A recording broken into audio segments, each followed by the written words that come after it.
From engaging television writer to widely acclaimed director, Pacific Grove, California native Gina Prince-Bythewood is a principled storyteller. More than a filmmaker, Gina is also a wife, mother, friend, and activist. Gina Prince-Bythewood on this episode of Leading Women. Gina Prince-Bythewood is a great storyteller. Gigantic sense of integrity, nurturing. She is a woman to be reckoned with, Gina, and I love her.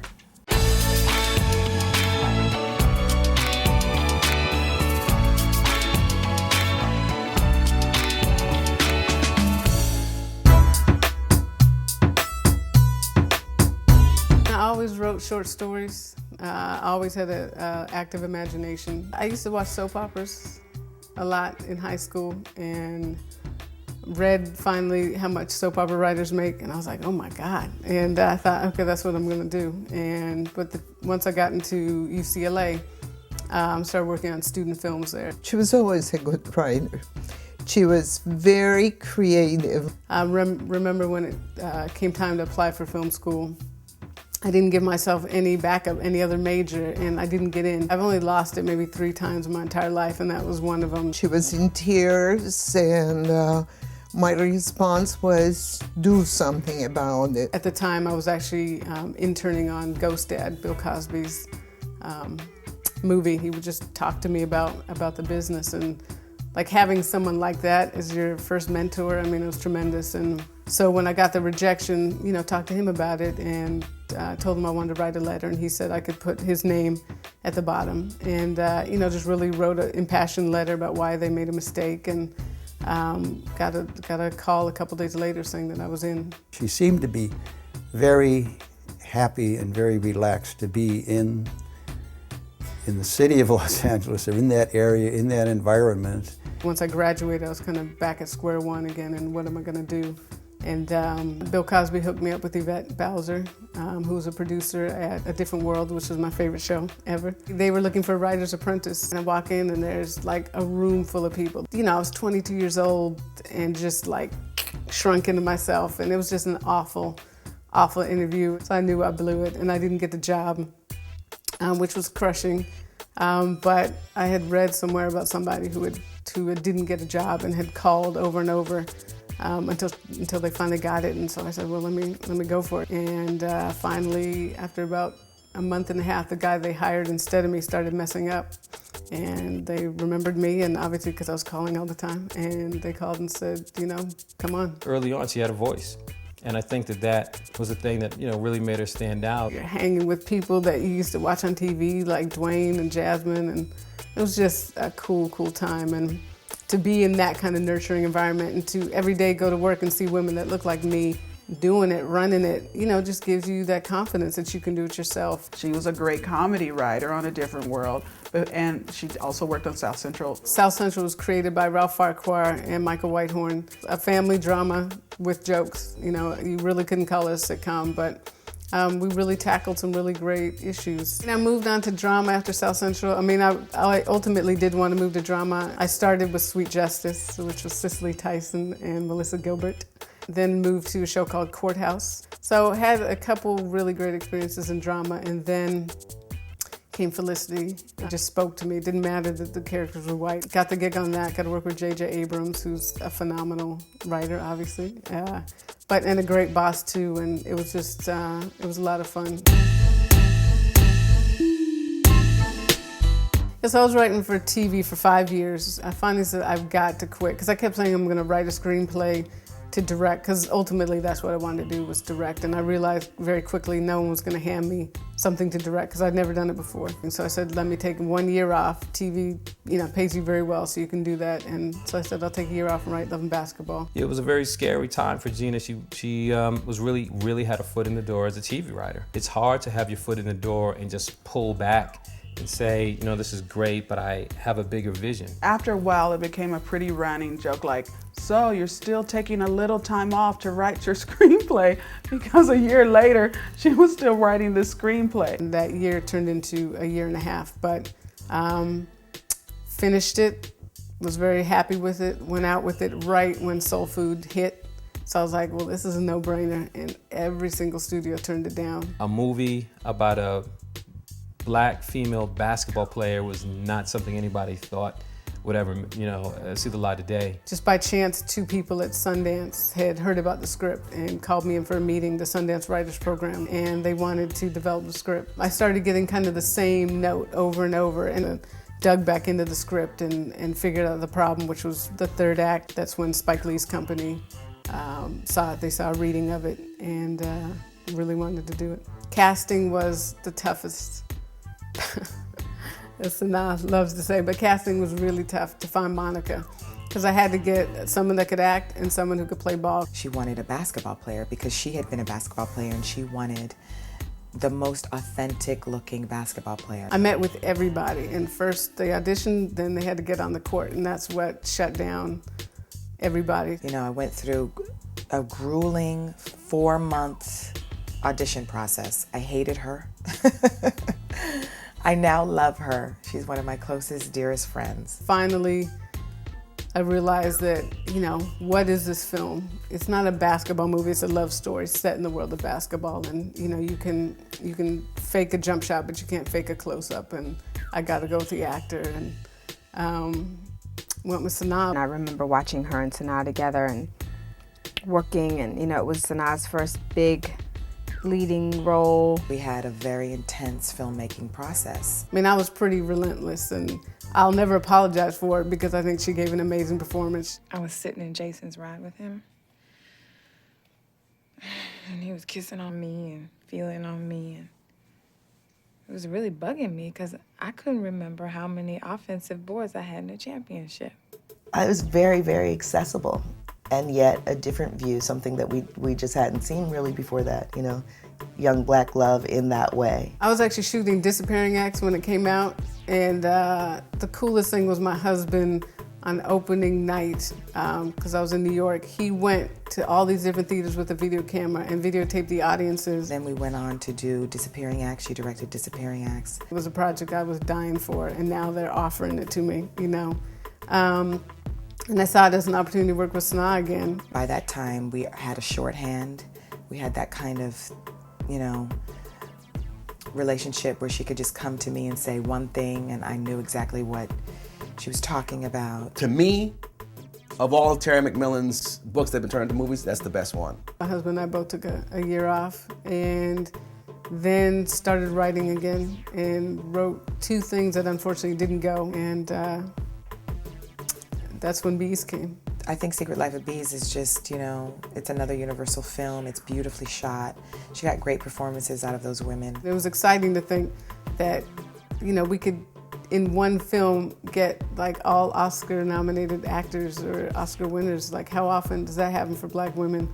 So that was really kind of my mandate early on, this opportunity to get the best of the best into one film. I think from Love and Basketball to Disappearing Acts to The Secret Life of Bees, I really feel like I've seen this maturation process of an artist.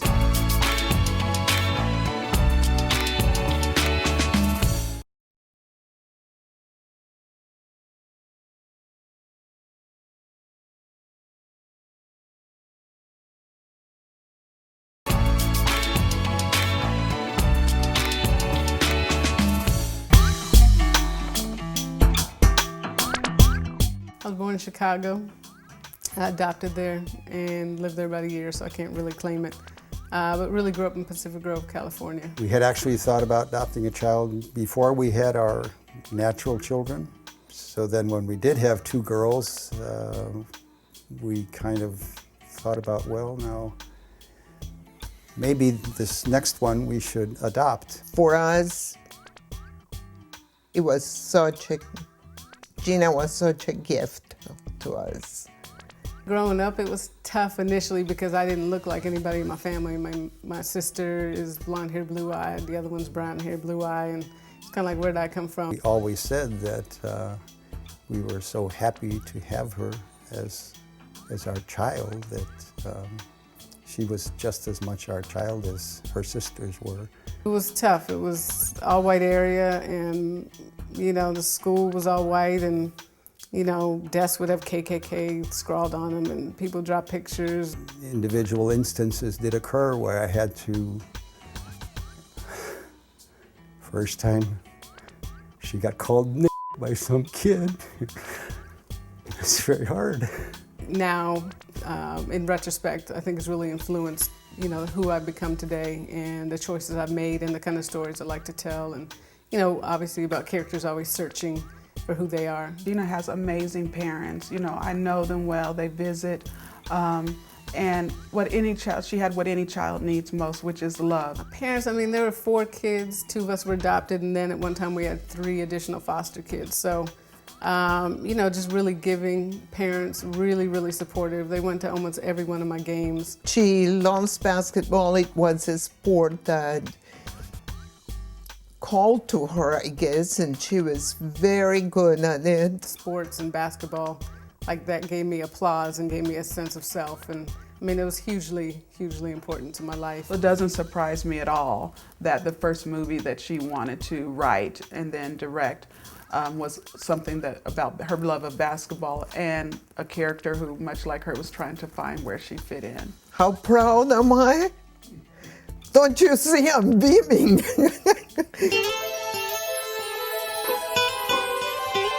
We first sighted each other. I was actually at this taping of The Fresh Prince of Bel-Air. You know, we always argue about, you know, who was checking who out first. The furthest thing from my mind was that she was going to be, you know, somebody I'd be dating. And just as fate would have it, actually like a week or so later, we ended up working with each other on a different world. I got hired in a different world. I don't know, we just clicked and just started helping each other and really bonded, became best friends. We were just hanging out with each other all the time. And so we go to the movies one day, no big deal. And I park my car and Gina's not getting out. And she says, I want to ask you something. And she says, do you remember this line in When Harry Met Sally where they say that it's impossible for a guy and a girl to be platonic? And I said, yeah. And she just kind of looks at me. She says, well, you know, I know you have these feelings, Reg. And I said, really? And, you know, I never even thought of it that way.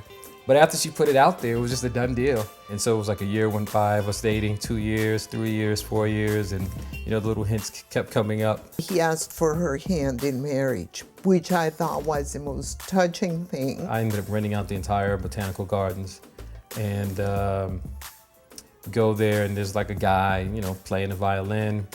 We walk over to the lake, sit her down, do the whole one knee thing, pop open the ring, and she just starts crying. The day my husband proposed to me, you know, it was pretty phenomenal. They understand each other very well. I think Gina was very lucky to have met a man like Reggie. I totally admire him. You know, as it turned out, I married my best friend. And, you know, fortunately, you know, after 11 years, she's still my best friend. I think she's just a great wife, a great friend, and you know, as a result, a great mother. We really spent a lot of time trying to get the kids to, you know, understand their place in the world. It was my idea to name our oldest Cassius, and Gina wanted to name our youngest Toussaint after Toussaint L'Ouverture. My husband's hero is Muhammad Ali. And so with Cassius, we pretty much agreed on that. I spoke in the Muhammad Ali Center when I was 4.5 years old. Muhammad Ali just fell for him because Cassius has that same infectious personality. Toussaint just makes me laugh nonstop. I was very lucky to have boys because, you know, I'm out on the court playing with them or down on the floor wrestling with them. And I mean, I just dig that. I love the boy energy. I love being the only woman in the house. God just did this perfectly to give Gina 2 boys instead of 2 girls. I can't imagine what the girl's hair would have looked like if Gina had to comb it every day. She has a very good, special relationship with her children. I think, like, you know, just being parents, it's just been, you know, greater than any movie, any amazing review, any award, you know. I think at the end of the day, it's like that, you know, those kids got us in the heart. She's the best mom in the world, and she can really play basketball. And she's fast.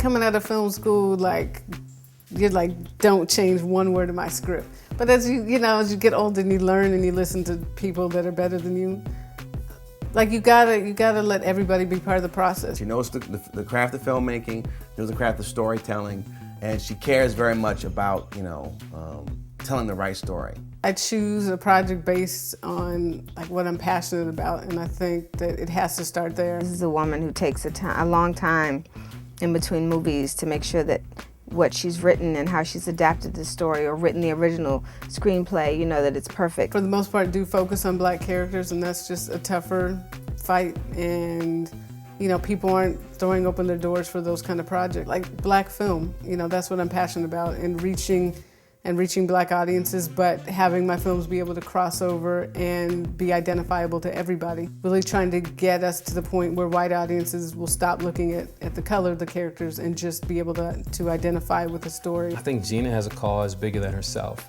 I think one of the things that's really inspiring about Gina is that she really looks to hold the mirror up to nature, but it's not really just reflecting on the way life is, but the way life should be. One of the things I'm involved in is a organization called Scenarios, and what they do is they have a nationwide contest about a different topic, and the year I did it, it was on HIV and AIDS for teenagers, and so teenagers wrote short stories about the subject, and this woman, Kiana Ray, won the nationwide contest, and they paired Reggie and I with her to make her short story into a short film. Baby, I'm serious. I swear to God on my mama, things gonna be different. I take that construction job, but it's just hard. I want to set a good example for our son. They aired on BET and won an Emmy, and that was a phenomenal thing because the whole crew worked for free. I worked for free. We hired kids from the high school. These kids had never acted before, and these are kids coming out of pretty tough environment, and to show them a world they had no clue about. It just builds you up. Actually, most recently, her charity work involved building a playground for the Boys and Girls Club of San Fernando Valley. Actually, it was a Kaboom project. It's a project. Kaboom builds playgrounds all throughout the U.S. And Gina actually was in the mud, putting in plants, doing murals, and putting the playground together. I get involved with things that sound interesting to me, that I feel that I can have an impact and that I can see have a direct impact.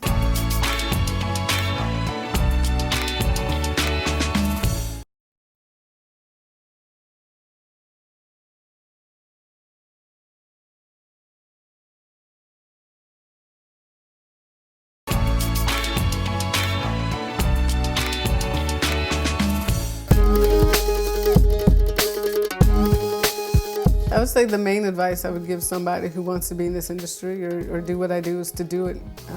If you want to be a writer, write. The thing that drives me crazy more than anything, and Mara will say the same thing, Felicia, Reggie, it's like when people come up and say, I want to write and I have this great idea.